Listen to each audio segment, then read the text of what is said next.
میرا بھی السلام علیکم قبول ہو۔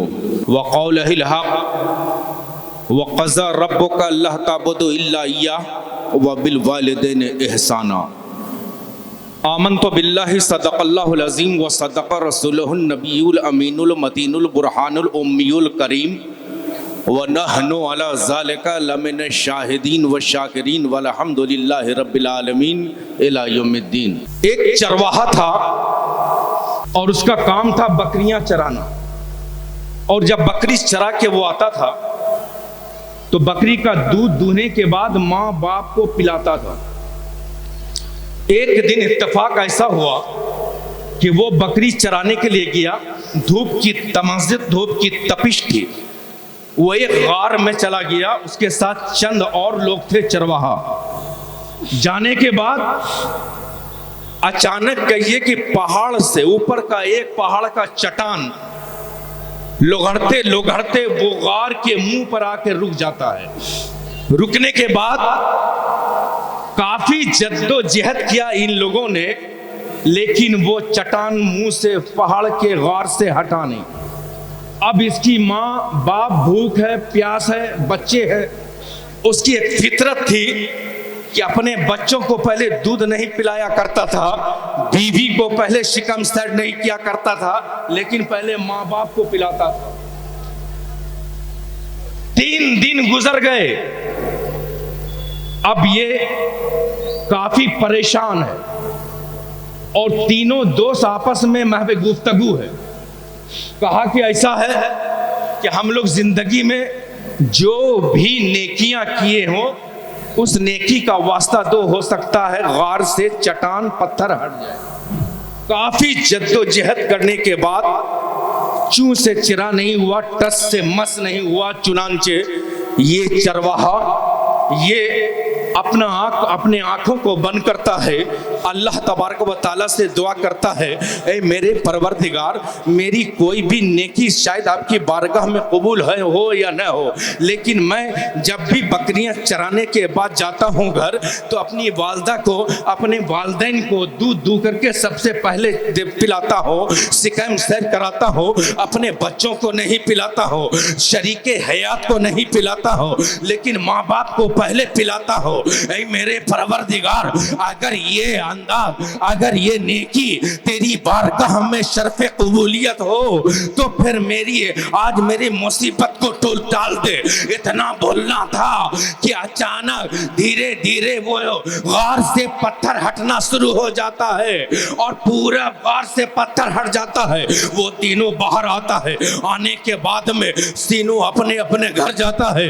جانے کے بعد جب یہ چرواہا گھر جاتا ہے تو نحیف و ناتواں کی عالم میں وہ اس کے ماں باپ کافی پریشان حال تھے، رو رو کر بہت برا حال تھا، اور اپنے پروردگار سے وہ دعا کر رہا تھا، اے میرے پروردگار، میرا بچہ آخر کس مصیبت میں ہے، وہ جس حال میں ہے مولا اس کو سلامت رکھنا مولا۔ جب ماں باپ کی دعا باب اجابت سے ٹکرائی تو اللہ تبارک و تعالیٰ کو جوش آ گیا، جلال آ گیا، اور حضرت جبرائیل امین کو حکم دیتا ہے کہ جاؤ اور غار کے منہ سے پتھر ہٹا دو۔ سبحان اللہ، سبحان اللہ۔ غار کے منہ سے پتھر ہٹا دو۔ یہ ماں باپ کا مرتبہ ہے پیارے، اور لوگ جو ماں نے فرمائش کیا ہے، یقین جانو کہ اس کا دل جب ایک دم چور ہو گیا ہوگا تب وہ آتے آتے اتنا بات وہ بولنے پر مجبور ہو گئی کہ حضرت ماں باپ پر بھی بیان کیجئے گا۔ لیکن ایک بات میں بتا دوں کہ بیٹا جب تڑپتا ہے تو ماں کا دم نکلتا ہے، لیکن ماں جب تڑپتی ہے تو پھر زمزم نکلتا ہے۔ حضرت مالک ابن دینار کا ایک واقعہ اچانک ہم کو یاد آ گیا، بس یہی آخری معروضات ہے، میں اپنی تقریر ختم کروں گا۔ حضرت مالک ابن دینار جب حج کرنے کے لیے گئے تو حج کرنے کے بعد خانہ کعبہ کا طواف کرنے کے جس کے حج ایک اس کی صورت جس کے حج کو تو نے قبول نہیں کیا، دوسری صورت وہ دکھا دے جس کے حج کو تو نے قبول کر لیا ہے۔ حضرت مالک بن دینار منا میں آتے ہیں، خیمہ میں آرام کرنے لگتے ہیں. جب آپ کو نیند آ جاتی ہے تو اللہ تبارک و تعالیٰ الہام نازل فرماتا ہے اور وہ دونوں صورت آپ کو دکھا دیا جاتا ہے. ایک وہ جس کے حج کو اللہ نے قبول کر لیا، دوسرا وہ جس کے حج کو اللہ نے قبول نہیں کیا. جس کے حج کو اللہ نے قبول نہیں کیا وہ بلخ کا رہنے والا تھا، اس کا نام محمد ابن ہارون تھا، وہ بلخی تھا. جب اس کے بارے میں حضرت مالک ابن دینار کو اطلاع ہوئی، آپ اٹھتے ہیں، آپ نیند سے بیدار ہوتے ہیں. اب بیدار ہونے کے بعد بلخی کے خیمہ میں منا میں جاتے ہیں، لوگوں سے کہتے ہیں کہ محمد ابن ہارون کون ہے؟ تو بلخی والے کہتے ہیں جو حج کرنے کے لیے آئے تھے، کہا کہ وہ آپ اسے پہچانتے ہیں؟ کہا نہیں میں نہیں پہچانتا ہوں. کہا وہ تو بہت بڑا اللہ کا ولی ہے، کبھی کسی سائے میں عبادت بھی نہیں کرتا ہے. چنانچہ حضرت مالک ابن دینار حیرت زدہ ہو جاتے ہیں کہ اللہ اس کی عبادت کو، اس کے حج کو اس کے منہ پر مار دیتا ہے، یہ اس کی تعریف کیے جا رہے ہیں. چنانچہ حضرت مالک ابن دینار مینا کے وادی میں جاتے ہیں اور وہ خیمہ میں جاتے ہیں جہاں محمد ابن ہارون ہے. اب وہاں پہنچنے کے بعد جب لوگوں نے کہا کہ یہاں نہیں ہے تو حضرت مالک ابن دینار آگے بڑھتے ہیں تو کیا دیکھتے ہیں؟ پہاڑ کا ایک وسیع دامن ہے، دامن میں ایک انسان بیٹھا ہوا ہے، دھوپ میں بیٹھ کر کے وہ اللہ کے سامنے گریہ بزاری کر رہا ہے. ایک ہاتھ اٹھا ہوا ہے اور اس سے وہ کہہ رہا ہے اے میرے پروردگار، میرے خطا کو، میری لغزشوں کو تو معاف فرما دے. حضرت مالک ابن دینار اس کے پاس جاتے ہیں اور جانے کے بعد کہتے ہیں السلام علیکم. وعلیکم السلام کے بعد وہ کہتا ہے مالک ابن دینار وعلیکم السلام. حضرت مالک ابن دینار حیرت زدہ ہو جاتے ہیں، تم میرا نام کیسے جانتے ہو؟ تو حضرت مالک ابن دینار کے کہنے کے بعد وہ کہتا ہے محمد ابن ہارون کہ جس رب نے میرے بارے میں آپ کو بتایا ہے وہی رب نے آپ کے بارے میں مجھے بھی بتایا.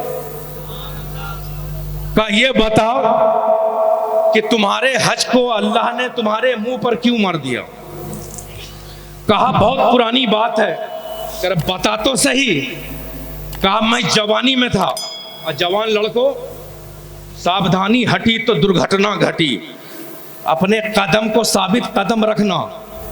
وہ جوانی میں تھا لیکن اس کا جو دوستی تھا، صحبت تھا غلط لڑکوں کے ساتھ اگر ہے تو خدا کے واسطے آپ جشن عید میلاد النبی میں بھی بیٹھے ہوئے ہیں، جشن دستار فضیلت کی محفل میں بھی بیٹھے ہوئے اور اللہ کے رسول صلی اللہ علیہ وسلم کے خاص بندے کے عرس کے محفل میں بھی بیٹھے ہوئے ہیں. تین بات ایک ساتھ.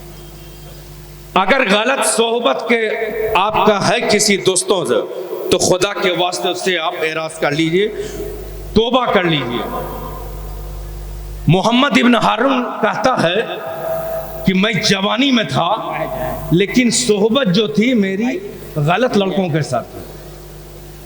دوست آئے اور کہا کہ دوست چلو.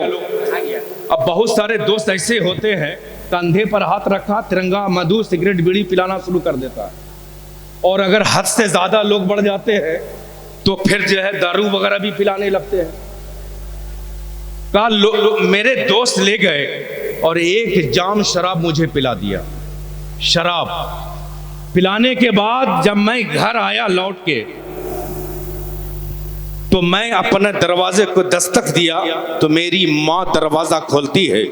میرے منہ سے شراب کی بو میری ماں کے ناک سے ٹکراتی ہے. ماں نے کہا کمبخت نہ ہنجار، آج مبارک مہینہ ہے، رمضان کا چاند نکل چکا ہے. دیکھ تمام مسلمان مومن مسجد جا چکے ہیں نماز تراویح کے لیے، معتبر رات میں بھی تو شراب پی کر کے آ گیا ہے. ماں نے مجھے ایک ہاتھ مارا، ماں کا ہاتھ لگنا تھا کہ دو جنون اکٹھا ہو گئے، ایک شراب کا جنون، دوسرا غصے کا جنون. دونوں جنون جب اکٹھا ہوا تو میرے عقل پر پردہ پڑ گیا، اور جب عقل پر پردہ پڑا تو میں بھی اپنی ماں کو مارا. اور مارنے کے بعد میرے گھر میں تندور جل رہا تھا، میں اپنی ماں کو اٹھایا اور جلتے ہوئے تندور میں ڈال دیا. ڈالنا تھا کہ میری بیوی مجھے دھکا ماری. دھکا مارنے کے کے بعد میں نشے میں چارپائی پر سو جاتا ہوں اور میری بیوی نے میری ماں کو بچانے کی بہت کوشش کی لیکن جب تک بچاتی میری ماں جل بھون چکی تھی. رات آدھی گزرتی ہے تو میں ماں سے بہت پیار کرتا تھا. میں ماں کو آواز دیا تو میری بیوی نے بڑی تلخ جملہ کہا کہ کم وقت تو ماں کا قاتل ہے. کہا میں ماں کا قاتل کیسے ہو سکتا ہوں؟ کہا دیکھ لے. میں اٹھا اور ماں کے اوپر جو چادر رکھی ہوئی تھی میں ہٹایا تو واقعے میں میری ماں جل بھون چکی تھی. جس کھیت سے دہقہ کو میسر نہیں روزی اس کھیت کے ہر خوشے گندم کو جلا دو. علامہ اقبال کا شعر ہے. جو چیز نقصان کر دے اس کو جلا دینا چاہیے, ختم کر دینا چاہیے, اس سے توبہ کر لینا چاہیے. محمد ابن ہارون رونا شروع کر دیتا ہے اور وہیں پر ایک کلہاڑی رکھا ہوا تھا, کلہاڑی اٹھایا اور اپنے ہاتھ پر دے مارا اور اپنے جسم سے ہاتھ کو الگ کر دیا. کہا اسی ہاتھ سے نے ماں کو مارا تھا. اور کہا اے مالک ابن دینار, آج 40 سال ہو گئے میں ہر سال بلخ سے پیدل حج کرنے کے لیے آتا ہوں لیکن اللہ تبارک و تعالی ہر سال کسی نہ کسی محبوب بندے کے ذریعہ یہ مجھے اطلاع کر دیتا ہے کہ محمد ابن ہارون تمہارے روزے کو اللہ نے تمہارے چہرے پر مار دیا ہے, تمہارے نماز کو چہرے پر مار دیا ہے, تمہارے نیک اعمال کو چہرے پر مار دیا ہے. اور سن لو میرے دوستو, جو ماں باپ کو ستاتا ہے نہیں اس کی عبادت قبول ہوتی ہے, نہ نماز روزہ حج زکات کچھ بھی قبول نہیں ہوتا ہے جب تک ماں باپ معاف نہ کر دے. اگر ماں باپ حیات میں ہے تو یہاں سے اٹھنے کے بعد ماں باپ کے قدم پر گر جانا پیارے.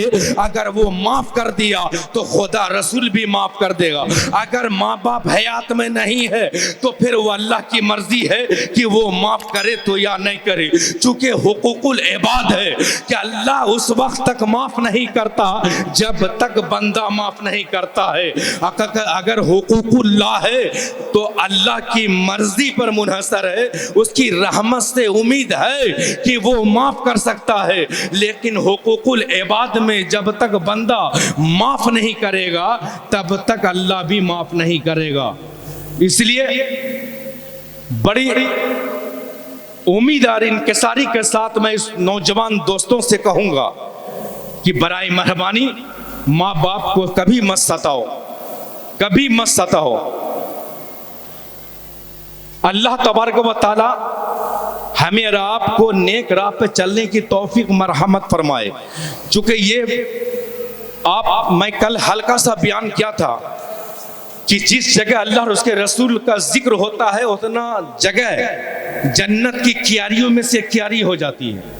اب جہاں جنت کی کیاری ہوتی ہے وہاں کوئی خلفشار نہیں, کوئی موت نہیں, کوئی جادو ٹونا بھوت پریت لگ ہی نہیں سکتا ہے. چونکہ ہم لوگ سب جنت کی کیاریوں میں سے بیٹھے ہوئے کیاری میں. تو بہت سارے لوگ محفل میلاد میں آنا نہیں چاہتے ہیں, جنت میں جانا ہی نہیں چاہتے ہیں, تو اس میں کیا غلطی ہے؟ باہر کا وقت کم ہے, میرے ساتھ پڑھیے استغفر اللہ ربی من کل ذنبی واتوب علیہ. پھول کی خوب چمن پھول چنے شاد رہے, باغواں جاتا ہے گلشن تیرا آباد رہے. وآخر دعوانا ان الحمدللہ رب العالمین. السلام علیکم ورحمۃ اللہ وبرکاتہ.